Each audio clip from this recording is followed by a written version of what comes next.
and I'm really happy and excited to be here. This is the first time I'm presenting at Grape Days, so I would like to thank the BRI and New Zealand wine growers for having me here.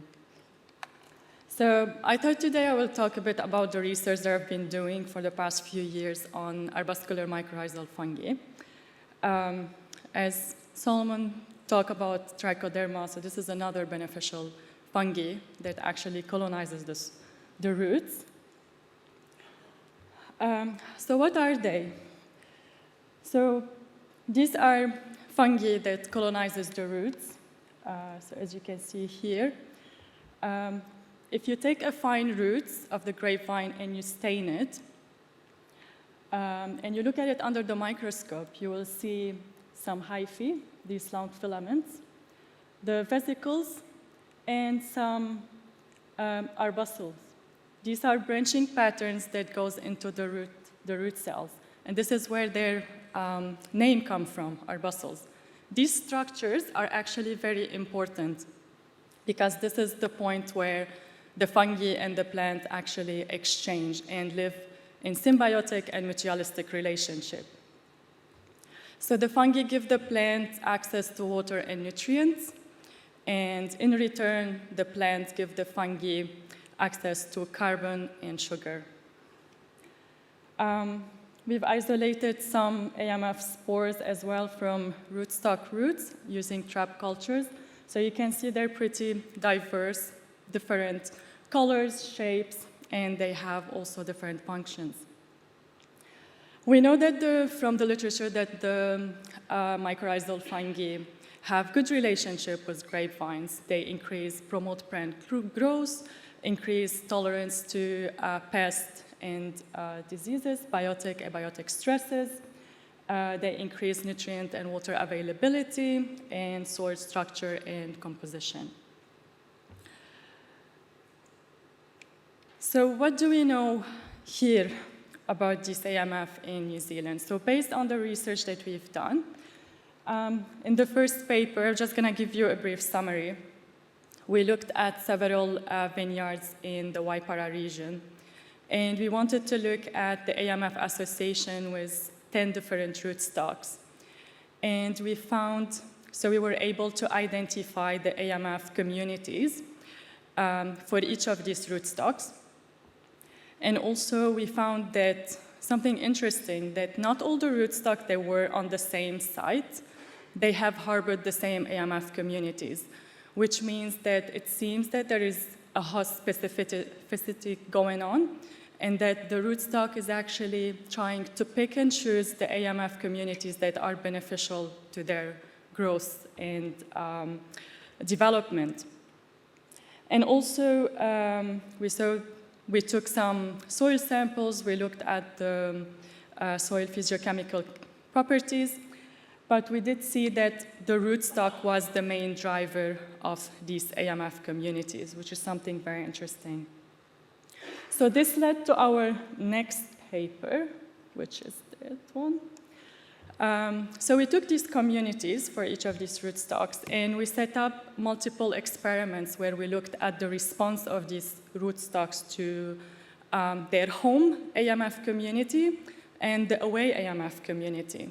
So let's say we had the rootstock 10114. We have their home AMF community, the one that we have isolated from that particular rootstocks.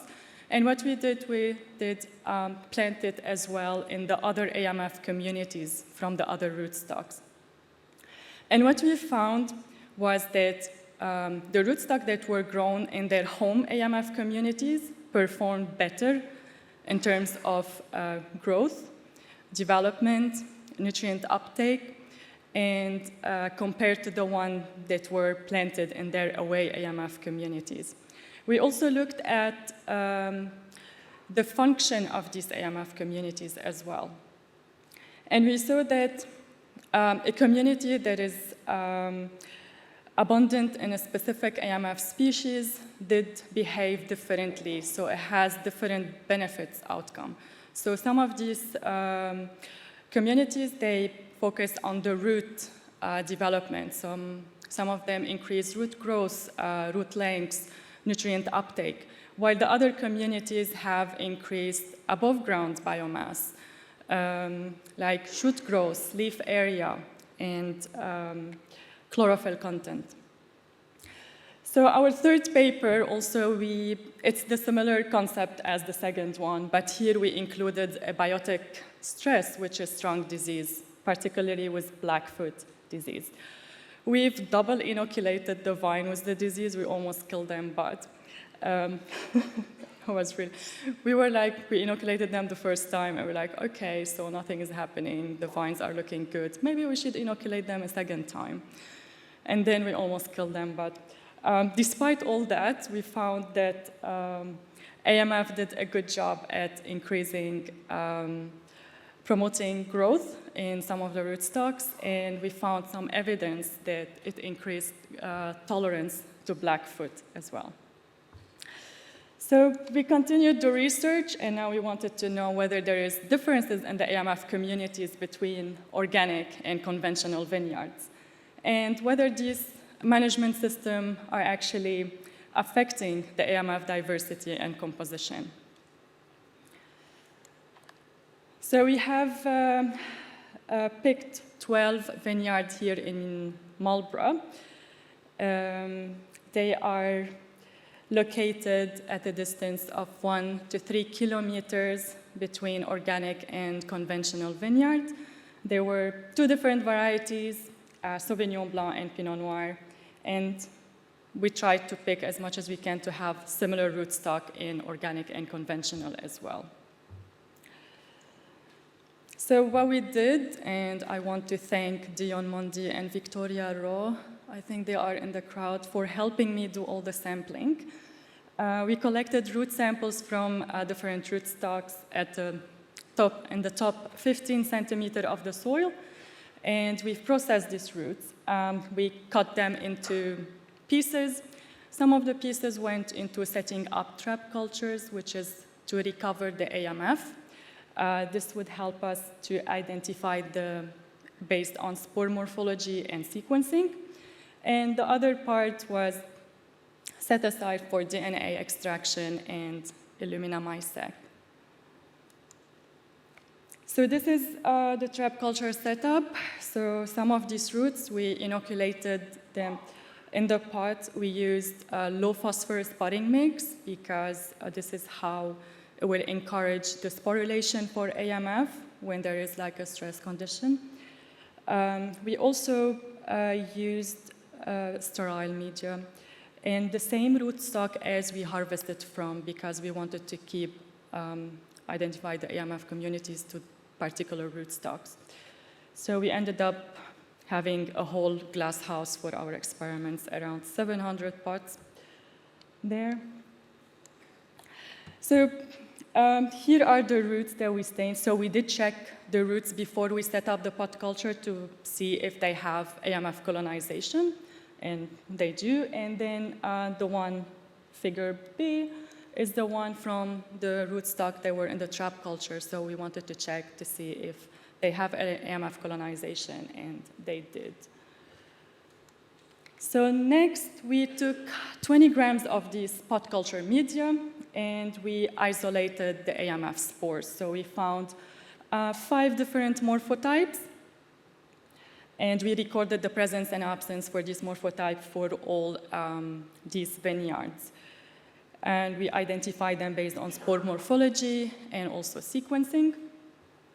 And what we found was the organic vineyards were more diverse in AMF species than conventional one. We did see in some rootstock in the conventional, they had more spore abundance, which was very interesting, which means kind of that the rootstock is actually relying on the AMF community for colonization, for help. Next, the other part of the roots, as I said, was used for DNA extraction. We used PCR amplification using specific AMF primers. We sent the samples for sequencing, and then some bioinformatics and data analysis. So we found significant differences in the AMF relative abundance between organic and conventional, in particularly with one particular genera, which is Diversispora, which was not present in conventional, but was in organic, which makes it a bit more diverse, I guess. We also found significant differences between the rootstocks. It's a lot of differences there, and particularly with two AMF genera, Diversispora and Pheniliformis. And this goes back to our work, first paper, where we've seen that there is a difference in the AMF colonization in between different rootstock, and it's the main driver. Also, we looked at the alpha diversity, which is diversity index to show like the species richness and diversity. Here, it looks a bit diverse in the organic, but we didn't see any significant differences. The main differences were observed, as I said, in the rootstocks. But what was also interesting was in the rootstock, the interaction between the rootstock and the management system, which give us an indication that some rootstock might be suited to organic setup, while other can be good for organic, for conventional setup. So, and the rootstock also, they differ in their colonization rate as well. So some are better colonizer for AMF than others. So some take-home messages. In order to study AMF, you need at least two different methods. You cannot rely on one method. So in our case, we use trap cultures and also molecular work to get a comprehensive idea about the AMF diversity that we have. We also know that the selection of rootstock is important depending on the management system that you have. Moreover, as well, we have the selection of an appropriate inoculum containing the right AMF communities could help target specific function and would be the best strategy to adopt. And I'm saying this is because now we know what we have in our rootstock, the AMF that are in the rootstock. And I know a lot of the commercial products, they're missing some of these AMF species. So try to do the management to encourage the AMF in your vineyards would be a good as well strategy. So adopting management practices to promote the formation and the diversity of AMF in the vineyards. And so we did look at several management systems and their effect, and there is plenty of literature as well available. So encouraging the growth of using diverse cover crops will increase the diversity of the AMF species in your vineyard, which makes it easy for the grapevine to pick and choose the one that they want. Avoid tillage. Tillage can break the hyphal and mycelium network, which makes it a bit difficult for the AMF to recover. It takes a lot of time. The use of heavy pesticides, herbicides can lower the abundance as well of AMF in the soil. So we do have two current PhD students working on continuing the work we're doing in the team. Ziyu Lee, who's working on the impact of vineyard site, rootstock, soil, and rhizosphere microbe on Pinot Noir.